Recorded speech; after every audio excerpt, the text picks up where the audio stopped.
Vamos nos aprofundar no conhecimento dessa ferramenta, eu tenho certeza que a gente vai sair daqui muito mais curioso do que o que entrou, tá? Então, o meu primeiro desafio, né, foi tentar fazer um tema que conseguisse, digamos assim, nivelar conhecimentos diferentes, né, dentro da inteligência artificial. E essa jornada, né, como eu sempre chamo de aprendizado, e eu falo de uma jornada que a gente meio que compara lá ao tal do lifelong learning, né? Todo mundo, quando entrou na faculdade, falava-se muito em que, poxa, médico nunca para de estudar. E a IA veio para sedimentar de vez essa afirmação, né? Porque hoje, realmente, antigamente, né, pô, as coisas se atualizavam com 5, 10 anos, né? Pô, eu lembro da época de faculdade, a gente tirava a cópia de um livro que tinha sido publicado há 10 anos atrás e achava aquilo o máximo. Hoje o artigo é publicado agora, você tem acesso agora e já tem críticas em 30 minutos, 1 hora. Depois disso daí, a gente já estava conversando nos bastidores aqui, Marcos falou aí que está no doutorado, já está utilizando inteligência artificial, porque já existem ferramentas específicas para pesquisa científica, né? Então, realmente é uma ferramenta que não vai deixar de ser utilizada, independente da área que vocês veem para a medicina, né? Por especialidade, hoje eu sou intensivista adulto, né? Mas atuo basicamente com gestão, eu quase não atuo mais em medicina, para não dizer que efetivamente não atuo mais como médico, né? Mas sim como gestor. E não tenho como dizer hoje que sou capaz de fazer alguma coisa mais sem inteligência artificial, tá? Então, sejam todos muito bem-vindos. Eu queria que a gente fosse junto nessa jornada aí. Mas, antes de começar essa jornada, eu preparei um materialzinho, tá? Que eu já distribuí esse material na aula que eu dei para o CRM na semana passada. E é um workbook, tá? Que ele contém alguns exercícios e também um checklist do uso prático com relação à nova disposição do CFM, que é a Resolução 2454/2026. Essa resolução é que vai, inicialmente, normatizar o uso da inteligência artificial na medicina.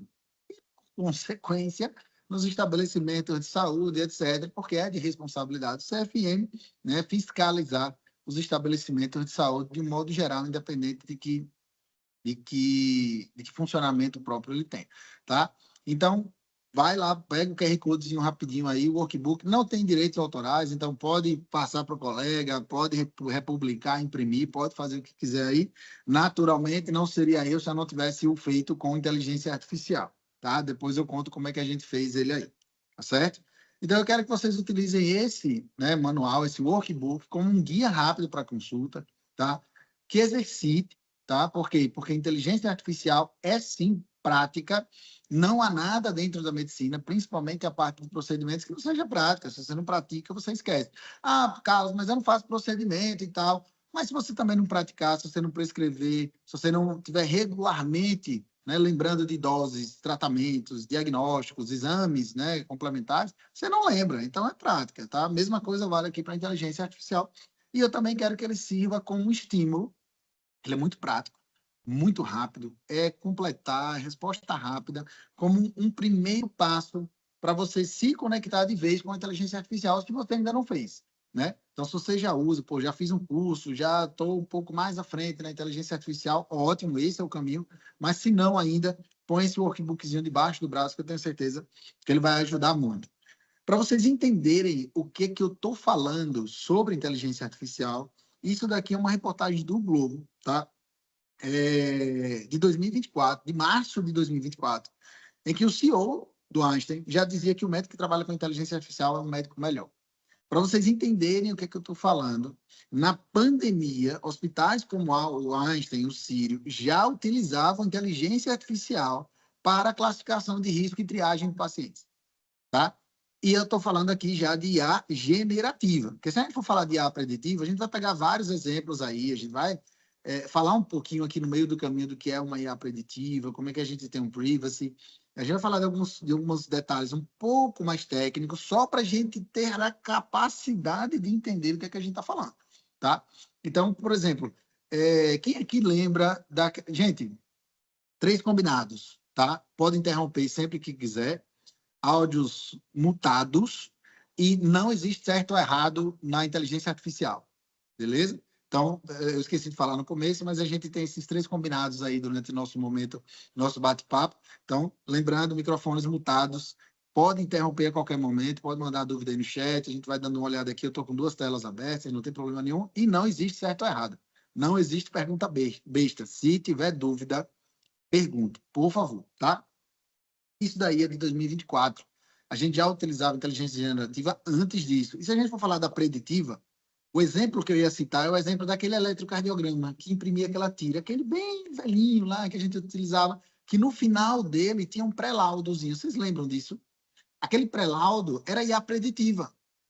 Era um resultado, uma saída, um output, que a gente chama, a partir de uma implementação, introdução, parametrização, input de dados. Ou seja, eu gerava vários dados ali, dizia, olha, se você vê o traçado dessa forma, se você vê o traçado dessa, se você vê o traçado dessa, é isso, é aquilo.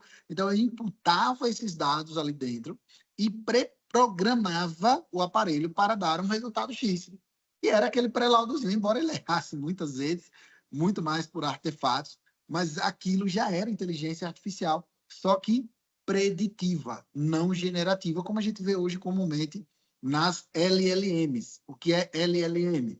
É Large Language Model. É o modelo de linguagem em larga escala. ChatGPT, Grok, DeepSeek, Gemini, Copilot, Bing, enfim, tem milhares de LLMs espalhados por aí. O Claude, né, a nossa mais famosa ferramenta, concorrente pesadíssimo do ChatGPT, que a gente vai falar sobre eles também, vamos exercitar eles também. Vou mostrar algumas curiosidades aqui que eu tenho aqui brincado com a inteligência artificial, tá? E aí eu vou começar a trazer algumas provocações. Então, a primeira é, você quer ou já está utilizando inteligência artificial? Ah, Carlos, eu nem quero, nem estou utilizando. Então, eu sinto informar, você muito provavelmente vai ficar para trás, tá? Ah, eu quero porque eu estou vendo alguém utilizando, pô, achei massa, fez isso, fez aquilo, eu acho bacana, né? Por exemplo, quando eu fui fazer a aula do CRM semana passada, eu falei, cara, eu preciso criar alguma coisa além chat GPT aqui, na hora, né, naturalmente, para mostrar para a galera aqui. O que foi que a gente fez? A gente criou um fotógrafo profissional na hora lá com o Claude, né? Então, pedimos lá para ele criar um agente no code, né, sem códigos, para pegar fotos, selfies, por exemplo, do seu celular lá, e gerar uma foto profissional a partir de uma foto modelo na internet. Então, o que é que você fazia nesse agente? Ele abria no navegador, você jogava a sua foto lá, que você acabou de tirar, qualquer selfie, alguma coisa, e você jogava uma foto lá de Pinterest, de modelos, enfim, e ele gerava você naquela posição do modelo lá, claro que imagem 4K, realista e tal. E a gente fez isso lá ao vivo, tá? Então, às vezes você vê alguma coisa legal dessa também, você quer utilizar, né? Imagine, a gente gerou o agente lá, ele estava cobrando uns 50 centavos mais ou menos, dava uns 9 centavos de dólar por foto, né? Que era o total de tokens que estava utilizando lá. Imagine que se você for pagar um ensaio profissional para tirar, sei lá, 40 fotos, você vai gastar 400 reais, 500 reais. Então, imagine você gerar 40 fotos a 20 reais, por exemplo, de casa ainda, né? A partir de uma selfie, por exemplo. Então, tem uma vantagem para quem se apresenta nas redes sociais, para quem tem consultório, vai fazer um cartão, vai fazer uma apresentação, enfim, tá? Segundo, se você ainda, né, não utiliza inteligência artificial, se você tem dúvida sobre qual inteligência artificial você vai utilizar, ou se você já usa uma, se de repente migra para outra, né? Todo mundo me pergunta, poxa, Carlos, você fala muito de ChatGPT e tal, mas o Claude, eu falei, cara, eu uso os dois e mais algumas outras, mas assim, eu não larguei o ChatGPT, né? Então, pô, você tem dúvida se vai largar, se vai ficar só com um, se vai ficar só com o outro, né? Então, e se você quer parar de utilizar a inteligência artificial para brincadeira, para participar de trend aí, né? A última trend aí é você dar um prompt lá e passar um vídeo seu dentro de um estádio lá e tal, lotado. Então, mais uma trendzinha aí das redes sociais. Então, se você quer parar de fazer isso, você quer utilizar inteligência artificial de verdade, com método, tá? Isso é extremamente relevante e importante, certo? E outra pergunta extremamente relevante é se você utilizou inteligência artificial hoje no seu trabalho. Então, se você respondeu assim a qualquer uma dessas perguntas, pode ter certeza, isso aqui, esse assunto, essa aula é para vocês. Lembra, você pode ter utilizado o chat GPT, sei lá, para pedir ajuda no diagnóstico, para pedir ajuda num relatório, para pedir ajuda para confeccionar um e-mail, enfim, para várias outras coisas. Você pode ter recebido um pré-laudo automatizado, como aquele do eletrozinho que eu falei, mas hoje já tem laudos de imagem de tomografia, de ressonância, vários outros, né, de imagem. Ou recebeu, por exemplo, uma sugestão automática, né? De repente, né, a maioria hoje dos grandes sistemas, né, de PEP, de prontuário eletrônico, eles já têm algumas parametrizações de inteligência artificial para notificar você. Por exemplo, o paciente está usando tal coisa, você prescreveu outra, ele já te faz um alerta, né? A dose, ele alerta também se for uma dose muito alta, ou de repente uma subdose, enfim, a maneira de prescrever, né? A interação com as soluções, aquela substância não pode ser prescrita com soro glicosado, aquela outra substância não pode ser prescrita com solução fisiológica, enfim. Então, já existem várias parametrizações, principalmente entre os grandes sistemas, aqui zero, né, nenhum conflito de interesse, mas TASI, MV, né, o FIGO, iClinic, né, Medex, enfim, tem vários sistemas aí, a maioria deles hoje já com IAs integradas, claro, né, atuando ali dentro dos limites do que o conselho permite, tá certo? Então, como eu falei, se você respondeu assim a qualquer uma dessas perguntas, sim, essa aula é para você. Então, eu espero, né, que ao final dessa aula a gente consiga compreender o que vai mudar com resolução, e eu estou trazendo aqui muito sobre a resolução, não só porque eu dei aula, né, essa semana passada, no Conselho Regional de Medicina, mas também para que a gente possa compreender, de fato, a utilização e os princípios éticos que vão nortear essa utilização. E, claro, as consequências, né, do mau uso disso daí para a gente. Identificar seus direitos e deveres, por mais que a resolução, né, e eu já deixei lá minha, como é que eu posso dizer, meu comentário no conselho sobre o que eu acho da resolução, apesar de ela vir para tentar regulamentar, né, ela não vem só no intuito de, por mais que ela preserve nossa autonomia, de nos resguardar. Porque existem nuances, né, que fazem com que, por exemplo, no ato de discordância, a gente precisa justificar a não concordância com a IA. Né? Isso está lá escrito na resolução, não lembro exatamente agora o artigo, tá? Mas, por exemplo, se a IA tiver com validade, com segurança, certificado digital, estiver implantada dentro do sistema de prontuário eletrônico, por exemplo, e ela te der uma recomendação e você discordar, você precisa justificar por que você está discordando da IA, tá? Mesmo que sua autonomia de prescrever, enfim, do ato médico, né, seja preservada, você precisa sim justificar. Classificar o nível de risco, né? Então, a resolução traz quatro níveis de risco para a utilização de IA: baixo, médio, alto e inaceitável, tá? E aplicar o checklist, né? Que ético, prático, mais algumas brincadeirinhas, né? Que a gente vai fazer com a utilização de inteligência artificial aqui, inclusive o treinamento e a construção de um bom prompt, né? Porque comandar, saber pedir a inteligência artificial é extremamente importante. Tá? Então, às vezes, Carlos, aquela IA não entregou o que eu queria, ela alucinou, ela inventou uma referência. Então, como eu sempre digo, 99% da culpa disso não é da ferramenta, é da gente que não soube pedir especificamente a inteligência artificial, tá? Matheus falou um pouquinho aí do currículo. A gente sempre brinca hoje, né, que com a inteligência artificial o conhecimento está muito acessível e o currículo passou, né? Claro que existe ainda, né, uma necessidade de você adquirir experiência, de você adquirir networking, mas hoje a facilidade de conhecimento é muito rápida, então muitas vezes você tem muito conhecimento e às vezes tem nem currículo agregado, tá? Mas, claro, né, como eu sempre digo, é necessário, ainda existe um certo grau de relacionamento, networking, convivência e aprendizado que advém disso daí, tá? Então, uma coisa extremamente relevante é por que falar de inteligência artificial logo agora? Primeiro, por causa da resolução, né? Para vocês terem uma ideia, eu fiquei muito feliz, inclusive, que a resolução foi publicada, a nota da resolução foi publicada na data do meu aniversário, 27 de fevereiro, e ela entrará em vigor em 180 dias, ou seja, ela entra em vigor no dia 26 de agosto de 2023. Então, naturalmente, precisamos entender melhor a inteligência artificial, porque daqui a pouco ela vai ser regulamentada e a gente, se não utilizar, né, da forma adequada, sofrerá sanções com relação a isso. A gente tem uma pesquisa do TIC Saúde de 2024 que já aponta que mais de 15% dos médicos já utilizam inteligência artificial generativa integrada no seu dia a dia, tipo, na rotina mesmo, né? Eu não vou nem falar que eu nem faço mais nada da minha vida se eu não utilizar a inteligência artificial. Tem um relatório, esse estatista, na verdade, ele é um relatório complementado ao relatório PwC, que também é de 2024, que já aponta que 36 bilhões são investidos globalmente em IA na saúde, tá? E esse número cresce a cada ano. A estimativa é de que isso supere os 30% para o ano de 2026 e ainda mais para o ano de 2027. Ou seja, tem muito dinheiro nesse mercado, ou seja, se tem muito dinheiro, a tecnologia vai evoluir muito rápido, porque há investimento. E se a tecnologia evolui muito rápido, o conhecimento sobre ela também, e a gente precisa acompanhar isso, tá? 85% é a média, né, pelo relatório esse é um estudo, na verdade, de Stanford, que traz a maioria das metodologias aplicadas na saúde, principalmente relacionadas à imagem, tem acurácia maior que 90%. Né? Para vocês terem uma ideia, em janeiro agora desse ano, teve um estudo em Utah, nos Estados Unidos, realizado pela Doctronic, tá? Que foi liberado, inclusive, pela FDA, para realizar a prescrição de pacientes crônicos sem intervenção humana. Tá?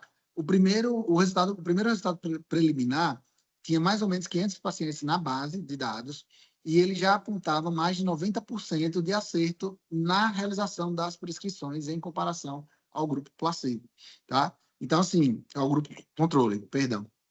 Então, imagine que a gente está atingindo um nível de treinamento com inteligência artificial hoje superior à capacidade humana de acertar. E aí não é porque o ser humano é pior, é porque o ser humano se estressa, é porque o ser humano briga em casa com o marido, com a mulher, é porque o ser humano está cansado, é porque o ser humano tem ansiedade, depressão, burnout, que interferem no julgamento dele, tá? Coisa que não acontece com a inteligência artificial, tá? E aí, como eu falei, né, 180 dias aí já é o prazo para ela entrar em vigor a partir de 27 de fevereiro. Então, em 26 de agosto agora, ela já entra em vigor. Então, a gente tem que estar muito atento disso aí. Ela é dividida em 8 capítulos, assim como eu falei que a inteligência artificial hoje já cabe em todos os cenários dentro da medicina, diagnóstico, tratamento, enfim, claro que independe da validação, da regulamentação, aqui é outra seara, tá? E pesquisa também. Tá? Então, cada capítulo lá tem um pedacinho, tem uma história, né? A gente brinca aqui que é a anatomia da resolução, para a gente entender um pouco melhor como ela foi construída. Tá? A resolução aí, como eu falei, já é 2454/2026. Então, uma coisa que a resolução tem de curiosa é o seguinte: alguém aqui viu falar sobre o Estatuto do Direito do Paciente, o EDP, foi publicado no início de abril, se não me falha a memória, dia 6 de abril, tá? E o que é que esse estatuto quer dizer? Ele pegou um monte de lei, resolução, portaria, tudo que tinha espalhado aí, que tinha direito do paciente, juntou tudo num papel só. O que a regulamentação do uso de IA está tentando fazer é exatamente a mesma coisa. Ele está tentando trazer tudo aquilo que existe de regulamentação de IA fora da medicina, LGPD, por algumas normatizações do CNJ, o Conselho Nacional de Justiça já vem trazendo isso, né? Pô, a primeira resolução do Conselho Nacional de Justiça com regulamentação do uso de inteligência artificial foi em 2020. A primeira da medicina foi em 2026. Então, imagina o tempo que isso se distancia, né? É muito grande. Então, ele foi tentando juntar isso tudo, claro, com alguns conceitos de não maleficência, de beneficência, todos eles para dentro da resolução. Então, o que eu sempre digo? Que os princípios que normatizam, ou, na verdade, que regem essa resolução, a base deles é tudo aquilo que a gente já fazia do lado de fora. Pensar numa LGPD, pensar nos princípios da bioética, né? Beneficência, não maleficência, justiça, autonomia, né? Autonomia é um termo muito pesado para o uso da IA. Por quê? Porque o paciente, naturalmente, aí isso provavelmente deve gerar uma discussão ainda, deve se preservar ao direito de não querer utilizar IA. E aí a gente vai entrar na discussão. Pô, o Código de Ética diz que se for uma situação de emergência, o paciente não tem escolha, e aí a gente entra nessa seara. Muito provavelmente essas situações serão apontadas pelo Conselho em algum momento, vão ser construídos pareceres e mais um tantão de outras coisas, mas elas não vêm muito claras dentro da resolução. Dentro da resolução o paciente tem direito a negar o uso da inteligência artificial e você, como médico, tem o dever de informar o uso de inteligência artificial independente do nível de risco que ela trata. É um agendamento, é baixo risco. Tem que informar que está sendo utilizada a inteligência artificial. Poxa, Carlos, mas o bot lá do meu consultório, ele está parametrizado, ele está configurado para ser humano, né? Para falar como humano, para se apresentar como humano. Tem gente até que confunde ele lá, dá Feliz Natal, boas festas. Pô, já teve bot aí que a gente implementou em clínica aí, que tava que recebia cantada, né? Por incrível que pareça, né, quem vai fazer esse tipo de implementação tem uma predileção, né, por assistentes virtuais mulheres. Júlia, Dani, Pia, enfim, já eu nem lembro mais tanto nome que a gente já implantou por aí afora. E aí recebe mesmo cantada, né? Poxa, na Board Academy, né, que Matheus falou aí, a gente implementou uma campeã de vendas, né? Ela entrava sempre no segundo lote de vendas, o primeiro lote era sempre feito por humanos dentro do fallback, e aí no segundo lote ela sempre entrava para potencializar as vendas, né, do Board Valley, lá de todos os produtos que tem lá da Board Academy. E final do ano tinha gente dando um feliz ano novo para ela, tranquilamente, como se fosse uma pessoa normal e vida que segue, né? Então, isso é um problema hoje, porque quem já fez isso vai ter que consertar, vai ter que dizer que sim, é um agente de IA que está ali, tá? Como médico, a gente tem 5 premissas básicas ali que são garantidas como direito. Primeiro é usar IA como apoio. Então, você pode sim usar para apoio de decisão clínica, gestão, pesquisa, educação médica, se fala muito, né? Treinamento. Pô, a gente está fazendo aqui, minha aula foi completamente feita por IA, né? Eu mudo uma coisinha ou outra ali e coloco uma transição, umas perguntas ali e tal, mais provocativas, mas ela é feita, a base dela é feita por IA, né? Isso já me economiza horas de trabalho. Receber informações claras, então as IAs têm que estar muito bem configuradas, parametrizadas. Existem certificados hoje, né, para inteligência artificial, IGS, por exemplo, é um dos certificados que existem, além do certificado digital, tá? Que é outra coisa. Então, é importante você saber como o sistema funciona, quais são os selos de segurança dele, é muito importante, até porque é garantido ao médico recusar sistemas que não tenham sua segurança declarada. Então, se for lá no hospital, o cara diz, doutor, pode usar essa IA aí, eu pago empresarial, não sei o que lá. Tá, mas tem IGS, foi liberada pela Anvisa, tem certificado digital? Não, então, cara, não vou usar. Tá? Isso não está validado, isso não me protege, eu não consigo garantir o sigilo do prontuário do paciente, então, infelizmente, eu não vou usar, e esse direito está garantido ao médico. Preservar a autonomia, tá? E ser protegido contra a responsabilização de falhas do sistema, tá? Então, se você pede errado lá, a IA te orienta uma coisa, você faz errado, o problema é seu. Agora, se o sistema falhou, caiu, né, alucinou, enfim, deu algo completamente diferente daquilo que você pediu, o problema é dele e vai ter que ainda haver uma briga aí muito maior para a gente entender como é que as empresas, os sistemas, as empresas que estão fazendo implementação, que não necessariamente são as empresas do próprio sistema, serão responsabilizadas por essa utilização, tá? Mas tem 5 deveres aí que são irrevogáveis. IA é só apoio. Ou seja, a gente continua tendo o poder da caneta, tá? E quem tem o poder da caneta, como diria, né, o tio Ben, né, para quem não sabe, o tio Ben é o tio do Peter Parker. Grandes poderes vêm com grandes responsabilidades. Então, se você ainda tem o poder da caneta, você também tem a responsabilidade da caneta. Ou seja, quem assina no final é responsável por aquilo. Julgamento crítico sempre, obviamente. Então, você precisa ter base científica, né? Lá na aula do CRM, a gente estava lá com o Marcelo e com o Renê, que são neurologistas.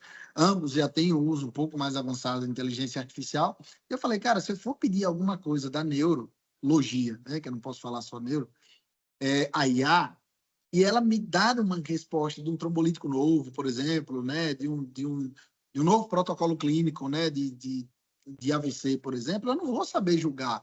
Eu não tenho mais esse conhecimento técnico, né, da medicina para dizer, não, isso está certo, isso está errado. Eu vou terminar tomando isso como verdade. Então, eu preciso ter um julgamento crítico de que eu não sei julgar aquilo criticamente para entender que eu preciso fazê-lo e não dar aquela informação como verdadeira, como se a IA não errasse. Porque ela, sim, gente, detesta decepcioná-los, mas ela erra. E bastante, tá? Principalmente quando a gente pede errado. Atualização contínua, então você deve ser informado sobre limitações, riscos, vieses dos sistemas que usa, né? Então, doutor, o sistema só vai até aqui, o sistema só faz isso, o sistema só faz aquilo, regularmente, tá?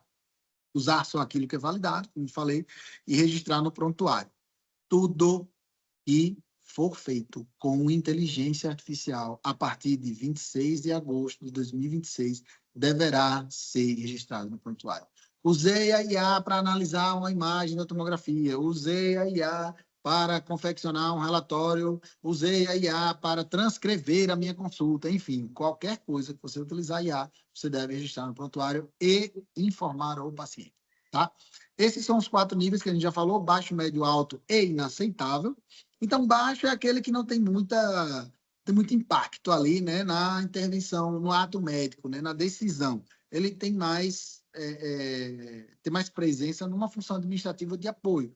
Agendamento de consulta, agendamento de cirurgia, gestão de estoque, né? Então, hoje tem muitos hospitais já particulares com aqueles dispensadores eletrônicos gigantes, você vai lá com BIP, né, com PDA, então aquilo ali já tem IA fazendo gestão de estoque, acabou aqui, já manda uma mensagem lá no sistema, já faz o cálculo, né, do consumo médio, já informa que tem que repor um pouco a mais ou um pouco a menos, porque aquela substância ou aquele insumo não está saindo, enfim.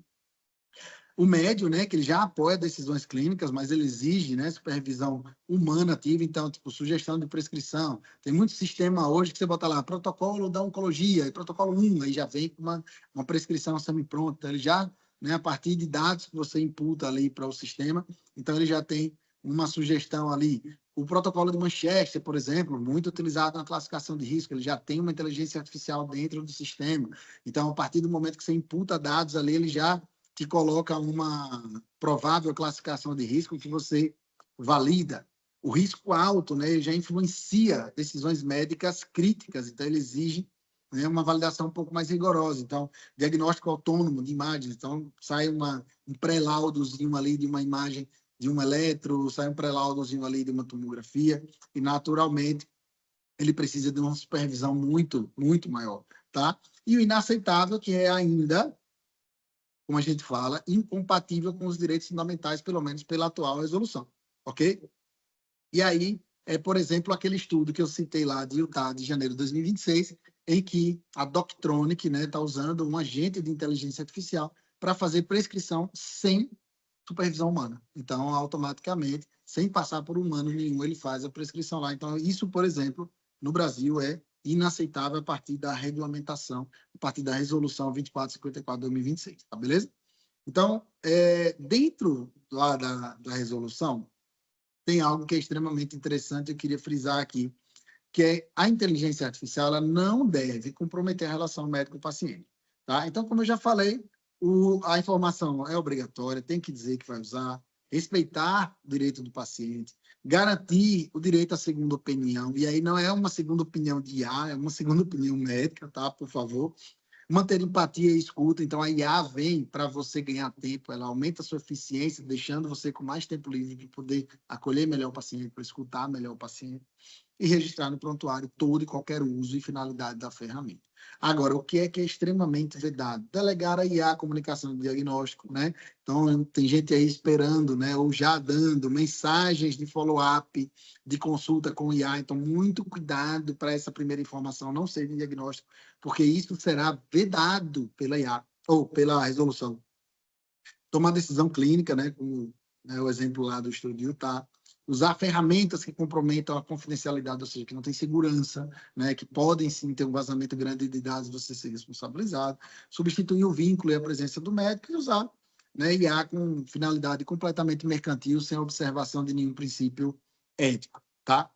Essa questão da proteção de dados, ela vai trazer aqui, basicamente, ali algo para dentro do sistema, com certificados e tal. Então, quando você chegar dentro do certificado, né, dentro de um prontuário que já tenha certificação e que esteja validado com segurança, você não vai precisar se preocupar muito com isso.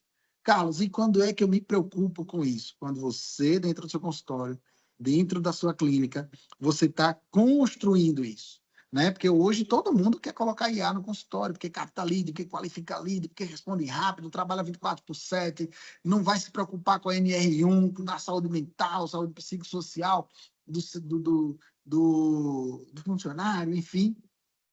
Porém, a gente tem que tomar muito cuidado com a integração. Por quê? Porque muitas das vezes a gente vai usar LLMs para fazer integrações que não estão seguras, que não têm um ambiente de segurança, que não estão protegidas dentro de uma estrutura de sistema que garanta essa confidencialidade. Então, tomar muito cuidado. Por quê? essa privacidade pelo design, é isso que a gente está falando. Então, a privacidade ela vem construída desde a concepção da ferramenta. Então, você vai construir uma estrutura, um arcabouço que vai proteger essa ferramenta de forma muito segura. E tem aquela, né, obviamente, por um padrão ali, que ela, na verdade, vai vir como meio que uma configuração de fábrica. E aí você tem que tomar muito cuidado, né, porque, por exemplo, isso pode sim ter um vazamento de dado muito grande, né, por exemplo, confiar na privacy by default do ChatGPT, ou do Claude, ou do Grok, ou do DeepSeek, enfim, de alguma outra ferramenta que não esteja dentro da sua estrutura, dentro do seu ecossistema, tá? E aí, como é que isso afeta? Então, às vezes, né, tentar anonimizar dados ali antes de colar IA. Poxa, eu vejo muito colega tirando foto de exame. Aí na foto vai nome, idade, às vezes nome da clínica, endereço, número do protocolo, dado de documentos, RG, CPF, enfim. Então, tem que tomar muito, muito, muito, muito cuidado com isso, tá? Usar ferramentas institucionais quando, né, disponíveis. Então, se tiver ali uma ferramenta que é empresarial, que não é, necessariamente, né, do sistema, toma muito cuidado com isso, tá? Servidor nacional ou internacional. Então, servidor nacional, a gente também tem que tomar muito cuidado. Por quê? Porque as leis que regulamentam são diferentes dos servidores internacionais. Então, servidores internacionais têm regulamentações que estão muito mais avançadas, muito mais à frente daquilo que a gente já vem falando nesse momento. Então, tem que tomar muito, muito cuidado com isso, tá? Uma coisa que ficou muito clara, né, entre aspas, né, que eu digo lá da resolução, é que a autonomia está blindada por lei. A autonomia está blindada por lei porque a responsabilidade é sua. Então, não seria justo responsabilizar o médico pelo ato se ele não tivesse autonomia de tomar a decisão, tá? Então, a IA em nenhum momento vai tomar a decisão do médico, tá certo? Então, você pode sim dizer não, você não será penalizado se você dizer não.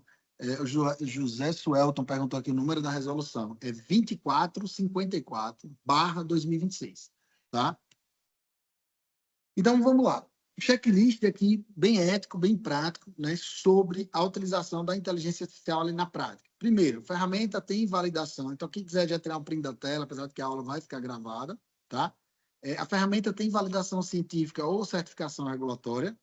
Segundo, eu conheço a finalidade dela, limitação, risco, viés da ferramenta.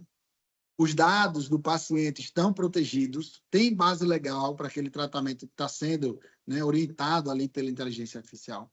Eu estou usando apenas como apoio ou como substituto da minha decisão. Eu vou comunicar o uso, né, da ferramenta para o paciente. Eu posso registrar, né, o uso dessa ferramenta de forma transparente no meu prontuário. E se eu mantenho o meu julgamento crítico para discordar quando necessário. Então, se eu preencher isso aqui tudo, eu tiver a capacidade de concordar com essa atuação aqui, eu estou dentro da resolução, e aí tudo bem, eu posso usar a inteligência artificial sem nenhum tipo de consequência para mim. Beleza? A gente falou pouco aqui sobre o uso mesmo da inteligência artificial, apesar de ter, né, naturalmente, passado aí, né, por alguns conceitos. Por quê? Porque a gente vai falar agora de exemplos práticos, tá? E aí aqui a gente tinha 3 grandes áreas ali, que era GO, PED, NEL e anestesia. Eu tentei trazer um pedacinho para cada aqui, tá? De exemplos, né, para a gente entender um pouquinho e como fazer isso também na prática, né? Então, se de repente alguém tiver no computador aí, não tiver no celular, quiser ficar usando o ChatGPT, quiser abrir o workbook, quiser, né, já colocar alguma nota ali, fica à vontade, é bem tranquilo. E também perguntar, tá joia? Deixa eu ver se tem só alguma pergunta aqui. Só foi essa mesmo da resolução, alguém já mandou aqui, então, ótimo. Tá joia? Vamos voltar aqui. Então, no caso da ginecologia obstetrícia, a gente vai falar aqui do caso 1, por exemplo, o ChatGPT, uma consulta pré-natal, e o caso 2, o pré-laudo, né, de um ultrassom, por exemplo, com IA que está embarcada dentro do aparelho já, tá certo? Então, isso também já é possível hoje. Então, no primeiro caso lá de uma consulta pré-natal, você chega lá, né, no seu cenário lá, pô, gestante de 28 semanas, hipotireoide, com doença da tireoide, né, prévia, ganho poderal acima do esperado e queixa de, por exemplo, prurido palmar. E aí você quer pedir ajuda ao ChatGPT para revisar os diagnósticos diferenciais desse caso clínico, que não é um caso do dia a dia, é uma exceção aí, é algo que normalmente, né, você não vai pegar isso aí todo dia no seu consultório, na urgência, enfim. E aí, qual é a forma errada de pedir isso ao ChatGPT? Paciente Maria da Silva, 32 anos, CPF tal, 28 semanas, atendida, né, no Hospital Maternidade Santa Helena, prontuário tal, com isso, quais são as hipóteses? E aí, por que que isso está errado? Porque eu tenho o input, que eu tenho a introdução aqui de dados sensíveis dentro da ferramenta. Então, eu estou violando a LGPD. Então, isso não deve ser feito, em hipótese alguma, tá? E aí, qual seria uma forma melhor de se fazer isso? Gestante, 32 anos, 28 semanas, sem dados identificáveis, com prurido palmar isolado, TSH, né, no valor tal, ganho poderá ser segundo esperado. Liste hipóteses diagnósticas e exames complementares conforme Febrasgo, por exemplo, 2024. Carlos, por que você usou a Febrasgo 2024? É só para vocês entenderem que existe uma estrutura para se construir o que você vai pedir à inteligência artificial. E é agora que a gente já começa a falar de inteligência artificial propriamente dita. O tal dos prompts, né? Que é esse comando que você dá à inteligência artificial, um modelo de linguagem, para pedir que ele execute algo, que ele faça algo, que ele te informe algo. Existem vários frameworks que a gente chama, vários métodos mnemônicos de você gravar como pedir isso. Eu tenho o meu, que é Carlos, por exemplo. Então, eu uso o meu próprio nome para construir prompts. O C de Carlos é de contexto, então eu vou contextualizar para ele. O A é de atribuir, então eu vou dar a ele uma tarefa. O R é de referência. Então, aqui, por exemplo, eu usei Febrasgo 2024, poderia ter usado o protocolo tal, ou de acordo com a diretriz tal, enfim, eu dou a ele referências. Segredo para referências. Carlos, às vezes esse assunto não está muito bem, tá, né? Tá na literatura cinza. O que é que eu faço? Cara, entra no site, pega uma notícia. Vou dar um exemplo, né? Eu fui para... dei uma entrevista hoje no Fala Doutor, na TV Atalaia. E aí o tema era gripe, tá? E eu falei, cara, gripe, eu não tô tão atualizado. Eu de gripe, assim, pô, eu sei o que é gripe, pô, eu assim, entendo alguma coisa, mas não tô assim, né? Cara, não tão atualizado. Foi o que eu fiz. Eu entrei em vários sites de notícias, tirei print da tela toda, e aí eu vou te mostrar como tirar print da tela toda, vou mostrar aqui daqui a pouco. E peguei tudo isso e botei lá no ChatGPT. Falei, ó, cara, eu vou dar uma entrevista no programa Fala Doutor, tal, apresentador fulano de tal, a entrevista dura tanto tempo, e tal, eu já tenho esse conhecimento aqui, e eu gostaria que você pegasse todas essas notícias e resumisse para mim em estrutura de tópicos, com os pontos mais importantes, evite repetir informações, porque eu preciso de um resumo para estudar para a apresentação. E aí ele foi lá, me deu um resuminho super top, a entrevista foi sensacional, e eu, naturalmente, me atualizei também, né? Mas eu tinha um método para fazer isso, né? Eu não cheguei lá e só disse, me diga aí as novidades de gripe. Não foi isso, tá? Então, isso é a referência. Linguagem, eu quero né, um tom didático, eu quero um tom motivacional, eu quero uma linguagem completamente técnica, rebuscada, enfim. Você dita a linguagem, que é o L de Carlos. O de observações. Então, eu quero que você, né, colocou aqui, liste hipóteses diagnósticas. Eu quero que você liste 10 hipóteses diagnósticas. Eu quero que você liste, no mínimo, 10 exames complementares para cada hipótese diagnóstica que você listar. Isso é observação. Então, você vai dar detalhes da forma com que você quer que ele construa. E o S, eu digo que é suplementação. Nunca fique satisfeito com a primeira resposta. Então, o S é, o ChatGPT deu uma resposta, o Claude deu uma resposta, qualquer modelo de linguagem deu uma resposta, você vai lá e complementa mais alguma coisa para ele. Pede para ele melhorar, pede para ele dar uma... Tem algumas técnicas, né, para fazer melhorar isso. Sei lá, eu vou falar aqui do chat, tá? Para ser bem prático. Chat, eu não gostei dessa resposta. Me dá uma nota nessa resposta aí. Ele vai dar uma nota lá, né? Dificilmente ele vai dar uma nota 10, vai dar uma nota 5, vai dar uma nota 6. Aí você, tá, tudo bem, beleza. Eu entendi que você me deu uma nota 5 ou 6. Faz o seguinte agora, me dá uma nota 10. Ou me dá uma nota 8, me dá uma nota 9.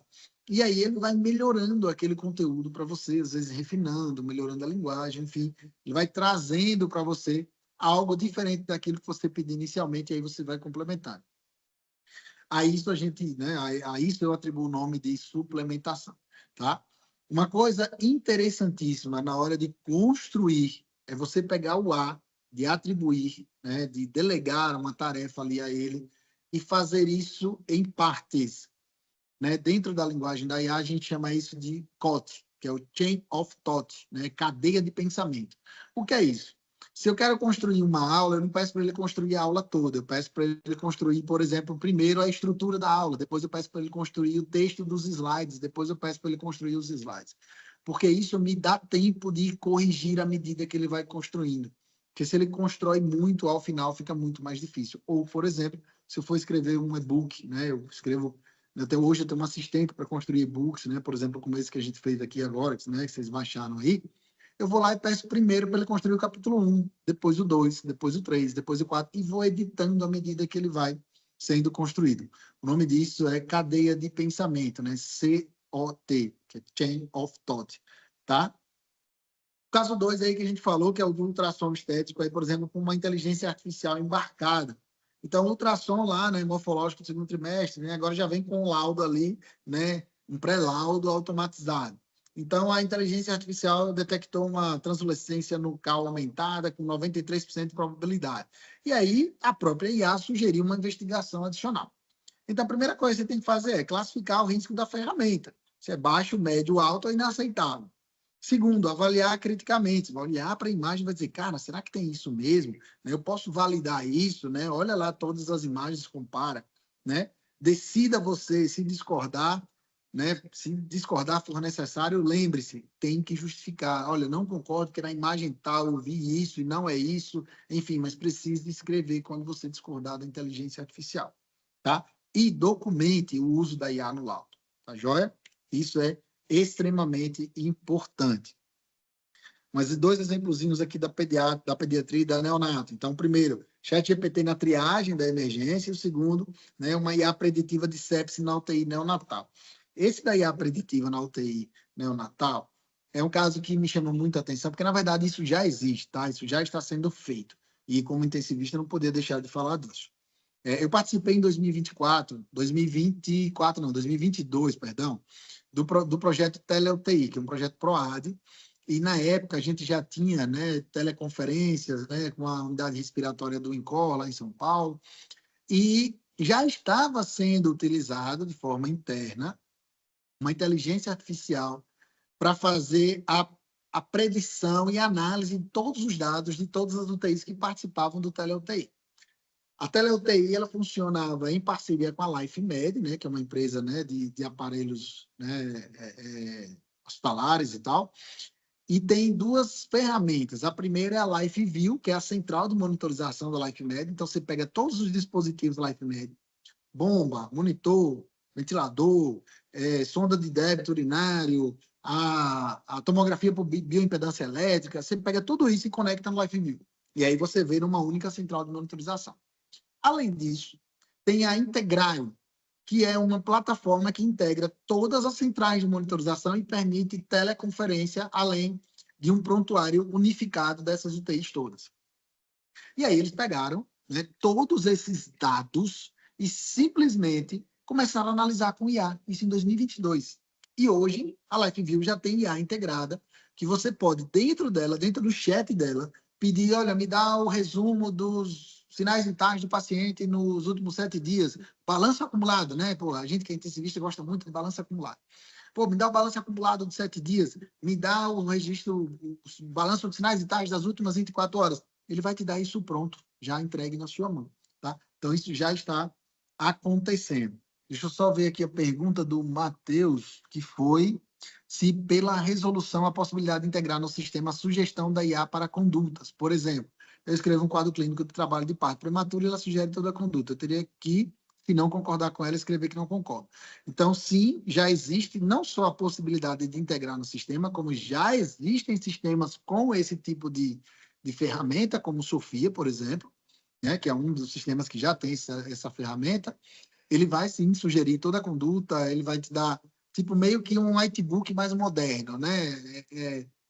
Eu falei whitebook agora porque é contemporâneo, mas eu sou da época lá do Black Book. E se você não concordar com ela, a partir da resolução, tá? A partir do vigor da resolução, que é 26 de agosto, você vai ter que escrever no prontuário que você está utilizando e que você discorda por tal motivos, tais motivos e tais motivos. Tá certo? Se ficou alguma dúvida, Pode repetir a pergunta, beleza? Então, ChatGPT na emergência. Plantão noturno, criança de 2 anos, febre alta, 3 dias, sonolência, exantema, e você quer revisar diagnósticos diferenciais e doses enquanto você está examinando lá.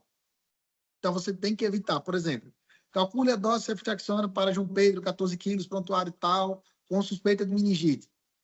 E me diga o esquema completo. Lactente de 2 anos, 14 quilos, suspeita de meningite bacteriana. Qual antibiótico de escolha? Quais doses e duração conforme, né? Referência está lá, a Sociedade Brasileira de Pediatria 2024. Liste alertas de ajuste por peso. Então, aqui eu não inseri, né, dados, né, sigilosos do paciente, dados de identificação. Eu dei um contexto para ele, eu dei uma referência para ele e eu dei observações para ele, para que ele me desse uma informação muito melhor, tá certo? E a preditiva de sepsis, por exemplo, outro exemplo lá, dentro lá do tele-UTI, é que a partir da monitorização dos dados e a partir do input dos dados laboratoriais, o sistema hoje já dá SAPS, já dá CAN-ICU, já dá SOFA. Então, ele já faz o acompanhamento de vários scores do paciente dentro da UTI de forma automática, simplesmente coletando os dados de laboratório que vêm do sistema, mais os dados que vêm dos monitores, como pressão, saturação, enfim, né?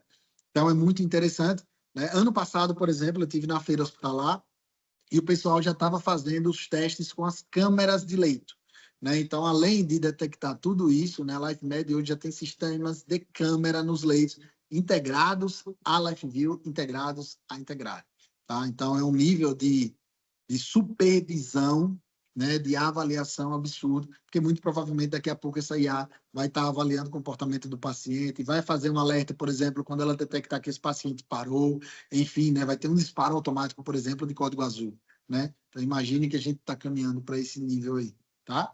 Então, a UTI neonatal adotou um sistema de IA que cruza frequência respiratória, saturação e variabilidade para alertar sepsis. E aí o alerta disparou no RN do leito 5, tá? E clinicamente ele parece que tá, beleza.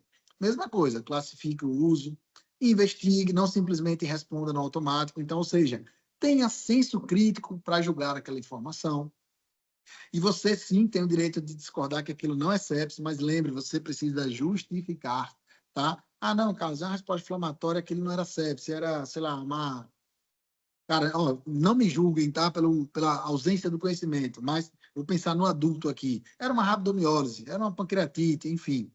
E comunique a família, né? Com mediação humana, acolha a família, traga a família para perto de você e explica, ó, pô, o sistema deu um alerta, mas não era isso, eu avaliei, é outra coisa, é diferente, tá? Então, tenham esse cuidado também. E no último bloco prático aqui, pensando aqui, né, nesses exemplos, para a gente entender como essas ferramentas se aplicam no nosso dia a dia ali, num exemplo mais clássico de a gente utilizando ou já integrado ao sistema, vamos falar um pouquinho da anestesiologia, tá?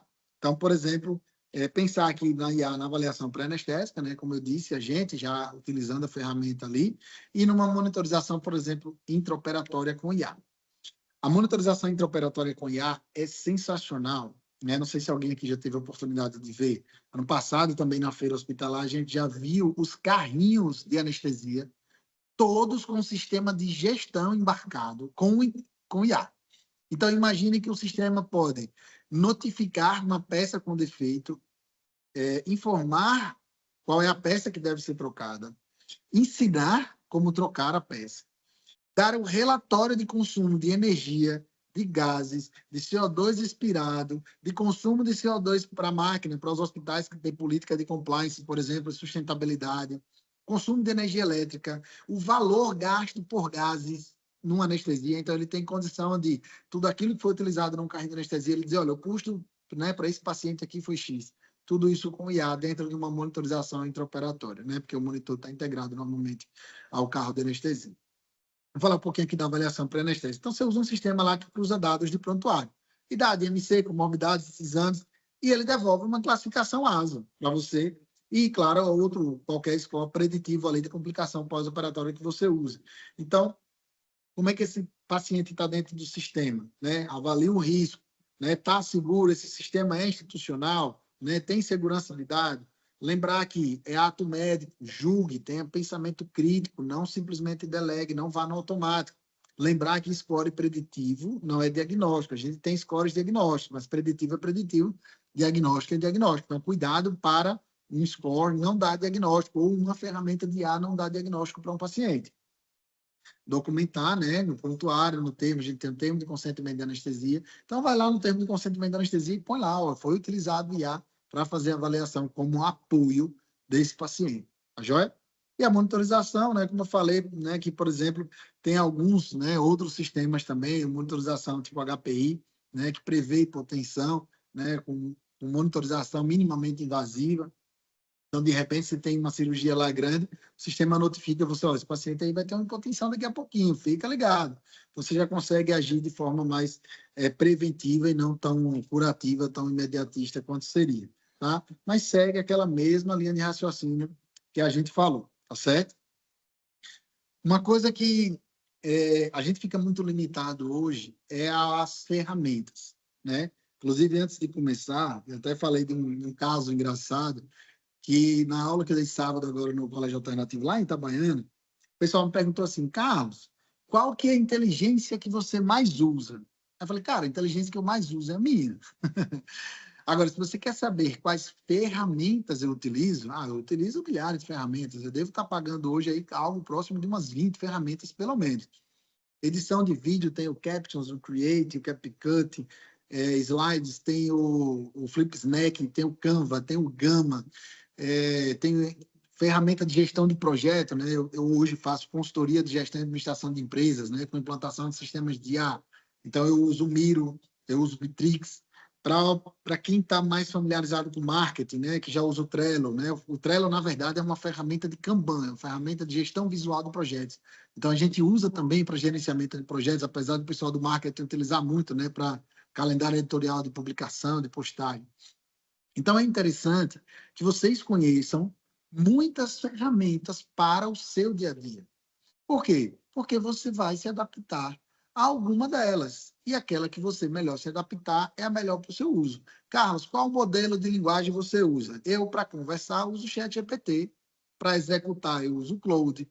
Para código, eu uso o DeepSeek, porque ele tem código aberto. Então, tem muita gente jogando código dentro do DeepSeek.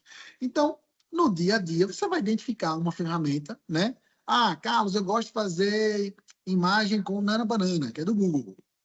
E eu, por exemplo, gosto muito do Midjourney. O Midjourney é 100% pago, uma ferramenta que só fala inglês, então é um pouco mais complicado de usar. Mas é treino, eu já me adaptei a ela, porque é uma ferramenta que tem um resultado melhor, embora ela seja mais trabalhosa para usar, né? Então, ecossistemas facilitam o uso da IA, né? Por exemplo, hoje a gente tem o Google Workspace. E dentro do Google Workspace você tem DeepMind, você tem Nano Banana, você tem Gemini, você tem milhares de ferramentas de IA, todas integradas, né, dentro de um ecossistema só, que é o ecossistema Google. Então facilita muito a vida, o Veio, né, para fazer vídeos, por exemplo. Então facilita muito, né, a interoperabilidade do sistema. Então, para quem, né, não tem muitas ferramentas, né, ainda e quer utilizar uma ferramenta que está mais integrada ao que já está usando, vai lá no Workspace também, assinatura barata, então dá para usar muita ferramenta ali e é muito tranquilo para se usar, porque é muito autoexplicativo. Outra dica que fica é teste antes de assinar, tá? A maioria das ferramentas, elas são freemiums, né? O que é uma ferramenta freemium? É uma ferramenta que tem um pedaço free e tem um pedaço premium, pago. Então, normalmente, ela tem um uso ali que é mais barato, né? Ou que é gratuito, durante X intervalo de tempo, ou X, né, comandos e etc. E aí você pode testá-la para ver se você se adapta, para ver se ela é fácil de usar, enfim, e depois você pagá-la depois de, né, naturalmente, se adaptar a ela. Tá? Então, eu dei alguns exemplos aí, ó, material e apresentação, o Gamma, o Canva, Notebook LM é sensacional, tá? Modelos de linguagem, ChatGPT, o Claude, que, sem sombra de dúvidas, hoje é a sensação do mercado, e o Perplexity, que é extremamente importante para referências e informações de empresa. Outra dica, tá? Essa dica vale ouro, anota aí. Para quem já tem conta Vivo, tá? A Vivo tem um programa que ele dá 1 ano de Perplexity Pro Pro. Só um minuto, tá? Que tem alguém me ligando aqui desesperadamente. Só um minuto aqui, rapidinho, senão tá travando tudo aqui. Vamos lá. Então, a Vivo, ela dá 1 ano de Perplexity Pro gratuito para quem tem Vivo Controle ou Pós, tá? Então, já fica a dica aí, né? Já pode pegar esse ano gratuito aí e ficar utilizando sem precisar pagar nada. Né? O grande Marcos aí que falou que está fazendo doutorado, já está usando o IA. Então, a gente utiliza muito o IA, por exemplo, o Consensus, o Google Scholar, né, para pesquisa, para fazer resumo, né, para separar escritores, enfim. Né? O Elicit é muito bom também. E se você quer transcrever vídeos, aulas, né, para criar textos, copiar, estudar, o YouTube Summary, que é uma extensão do Google, também é muito válido. Então, fica a dica aí para utilizar o YouTube Summary. Eu vou mostrar ele daqui a pouquinho aqui na minha janela, para vocês verem como é que ele funciona, tá? Transcrição e prontuário. Hoje, não está aqui agora, tá? Eu acho que eu deixei em casa. É o meu Cloud, que é o meu gravador de IA, tá? Então, ele grava IA, ele grava voz em tempo real e já transcreve utilizando IA. Já cria mapa mental, faz roteiro, então tem uma série de infinidades e é muito bom para evolução. Como é que você faz, Carlos? Tem um episódio do meu podcast que fala só sobre isso, tá? Sobre a utilização do Claude para transcrição. Você pega, grava, não pode colocar dados, né, de identificação do paciente, naturalmente, mas você grava, ó, paciente 1, assim, assado. Aí, paciente 2, vai lá. Depois pede para ele resumir de acordo com uma estrutura sua. Inclusive, dentro do Claude, você já pode preparar uma estrutura de evolução que você comumente faz e salva ele como prompt e deixa lá salvo, tipo, modelo de evolução. Como a gente faz hoje nos prontuários eletrônicos. Depois, na hora de transcrever o áudio, você transcreve segundo aquele modelo e ele já te dá a evolução pronta, tá? Depois aí, quem quiser, se já não estiver utilizando isso, para quem passa visita, quem faz evolução, né, manda um direct lá, entre em contato, manda uma mensagem que eu mando o link, a informação de qual é o produto, etc. Eu vou deixar depois todos os meus contatos aí para quem quiser tirar dúvida também. Tá? É super tranquilo, não pago para tirar dúvidas, não se preocupem com isso. Podem ficar à vontade e a gente sempre dá algumas dicas aí boas para desenvolver bem. Carlos, não quero comprar o cloud. Como é que eu faço para transcrever direto no computador? Então, usa o Voicing, por exemplo, que é uma ferramenta, né, de transcrição de voz, né, para texto, já integrada no computador, e aí ele tem já IA também lá dentro dele, ou simplesmente copia o texto e joga dentro do seu chat GPT ou de outra ferramenta. Lembrando, sem dados de identificação do paciente, pelo amor do nosso Senhor Jesus Cristo, tá? Então, como eu falei, né, eu falei do meu prompt lá, né, Carlos, mas existem vários outros aí, né, cores, criar, RTF, que é referência, tarefa e formato. Enfim, existem milhares, né, de frameworks para você construir prompts, tá? Eu, naturalmente, uso o meu, vocês fiquem à vontade para usar outros. Esse daqui é só mais um exemplo, tá? Depois eu posso passar a aula também, né? Como eu criei com o IA, também não tem direitos autorais. Eu sempre, né, entrego aí também para estudar depois, né? Até para poder construir algo mais para frente. Então, contexto, objetivo, referência, né, formato esperado e ali as observações, suplementações ou as salvaguardas, as salvas que você vai fazer para ele ali, né? Atue como, né, um especialista nisso ou naquilo, você vai limitar o uso dele para ele também não terminar alucinando, tá? Essa aí a gente, né, faz ali numa aula, né, presencial, sempre uma atividade em grupo, junta 3, 4 pessoas.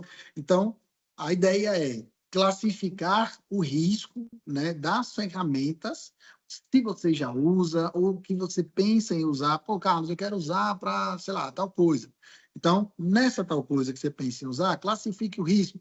Veja se pode ou não ser usado e quais cuidados eu devo ter no uso daquela ferramenta. Isso é um treinamento para você utilizar uma ferramenta com ética, com segurança, sem ter nenhum problema, para quando a resolução estiver em vigor, não ter, com certeza, nenhuma consequência aí para o seu registro de classe, tá certo? Que a gente sabe que é uma dor de cabeça muito grande, tá? 5 verdades que eu quero que você leve para casa e não esqueça, inteligência artificial é copiloto, não é copiloto. Como eu falei, a inteligência que eu mais uso ao usar IA é a minha, não a dela, né? Ela é algo que pega minha inteligência e usa a favor dela para construir algo. Claro que com uma base de conhecimento muito maior do que a minha, né? Então, a base de dados, né, dela é muito maior. Ela vai conseguir organizar isso melhor, mas se eu não souber pedir, não vai sair nada de bom dali de dentro. Sigilo e LPD são leis nacionais, estão muito acima dentro da hierarquia das leis da resolução CFM, tá joia? Documentar o uso no prontuário, classificar o risco antes do uso para entender se de fato você pode ou não usar aquilo, e sua autonomia está blindada desde que com ela venha a responsabilidade daquilo que você decide. Tá joia? Gente, o que fazer amanhã, né? Eu vou mandar os slides para vocês. Fotografe os slides, né? O 14 ali, o 25 é o slide do checklist, aquele checklist de 7 pontos lá, mais o de prompts, como construir prompts. Se lembrar do Carlos também, show de bola. Contexto, atribuição, referência, linguagem, observações e o S de nunca. Nunca, nunca fique satisfeito com a primeira resposta. Joia? Escolha uma ferramenta para testar com calma, com paciência. Para vocês terem uma ideia, foi um marco temporal. Eu viajei e eu queria muito testar o Cloud, mas eu não me sentia seguro com relação à minha proteção de dados. E aí eu queria, naturalmente, testar no Mac, porque tem uma segurança de dados muito maior. Então, eu viajei, né, para fora no início de fevereiro, ali no meio de fevereiro, e aí quando eu voltei com o meu Mac e, cara, eu ainda não estava seguro em testar o Cloud por conta da segurança, porque como, né, eu, por exemplo, não uso mouse no Windows, né, tudo com comando, é tudo com atalho, tudo com tecla. É muito difícil você migrar, né, para o Mac para quem usa o computador o dia todo. E aí foi que eu falei, cara, eu preciso tirar um dia inteiro, me abstrair de qualquer coisa para ficar, né, testando o cloud, né? A gente dentro do ambiente de IA, a gente desestressando a ferramenta. E, cara, foi um dia inteiro só testando o cloud. Cloud Design, Cloud Cowork, Cloud Chat, né, que tem uma extensão do Chrome dentro do navegador da internet, e tem também o app dele, e o Cloud Code, né, que é o construtor de códigos lá do Cloud, que é o similar do Codex do ChatGPT, que ele cria códigos, né, ele cria aplicativos, cria páginas, cria software, enfim, cria um monte de coisa. Para vocês entenderem que é preciso. Então, não queiram aprender uma ferramenta do dia para uma noite, porque não vai acontecer.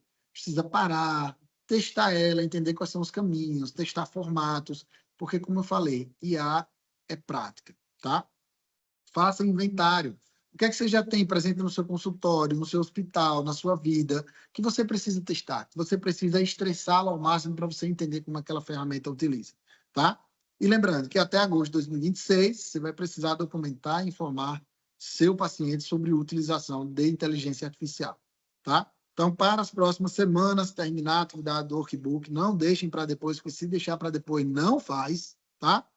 Teste prompt em situação real, mesmo que não seja para utilizar como apoio na decisão.